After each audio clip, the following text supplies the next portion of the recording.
welcome to In Tune! This is the late, great Peter Kay. He was a hardcore Trumper. I am not. He was almost 40 years my senior, and we didn't agree on other than good music, but he was one of my best friends. People often wondered how we managed to get along despite our overwhelming differences. A lot of the things he believed in really bothered me, but I also saw a sweet, kind, compassionate man when dealing with things we could actually agree on. So when we did disagree, I wouldn't stop listening. I would give him the benefit of the doubt, and I would ask him why. Why do you feel that way? Though his explanations almost never made me change my stance, hearing him out allowed me to gain a better understanding of why he stood for what he stood for, and it was usually due to past personal experiences that were unique to his life that I simply couldn't relate to. It helped me be less angry at all the other people who didn't stand for what I stood for, and it reinforced my idea that the problem is not lack of love in this world. It's lack of communication, and that's due to fear, anger, and division.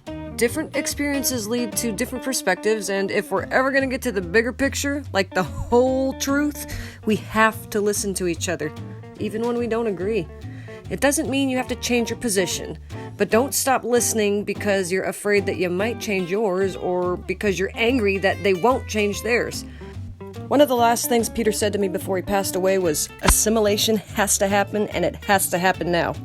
The definition of assimilation is the process of taking in and fully understanding information or ideas.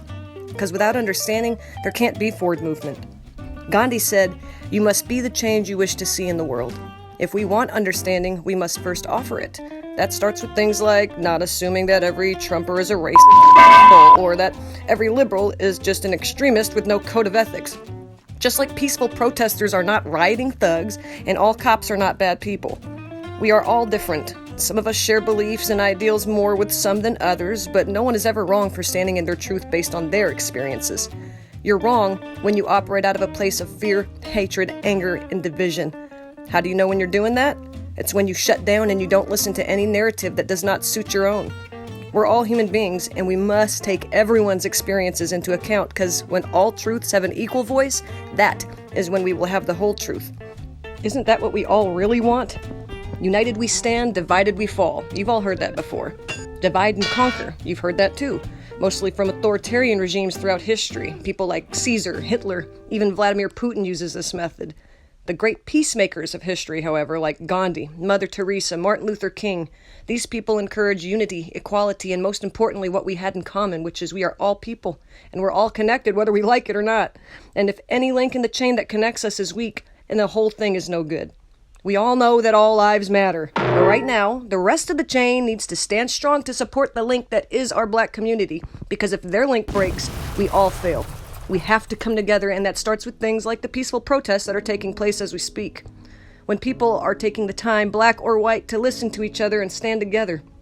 If you want to get the rest of the anti-Black Lives Matter movement on board, instead of approaching them all with anger, hatred, and disgust, give them benefit of the doubt. That maybe it's not that they don't stand with you. A lot of them may just not be grasping your actual message based on blockages within themselves, and that's usually due to stuff that's happened to them in their lifetime that you just don't understand. The people who are predominantly good will come around as long as we continue to spread our message peacefully. When people don't feel threatened, they are much more receptive. It's not that you owe them more understanding, it's that we owe it to ourselves. We get what we put out, so put out love and unity, and willingness to ask why instead of assuming you know where someone is coming from. It may not seem like it, but I'm telling you we're headed in the right direction. Peter Kay was right. The time for assimilation is now. So be the light. Be the change you want to see in the world, because united we stand and divided we will fall. Don't discriminate. Assimilate.